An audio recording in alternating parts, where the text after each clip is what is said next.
秋冬季节咳嗽痰多，中医教你8款止咳化痰汤饮。秋冬季节呼吸系统疾病增多，与天气变化不无关系。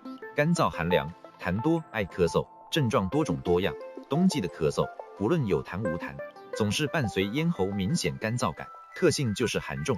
今天就教大家，自己在家里也可以做一些化痰止咳汤。止咳化痰，治风寒咳嗽痰多。吃黄金饮汤可清肺理脾益精，用治肺燥肺虚之咳嗽干咳无痰、落吐不利、食少口干、肾虚精亏等。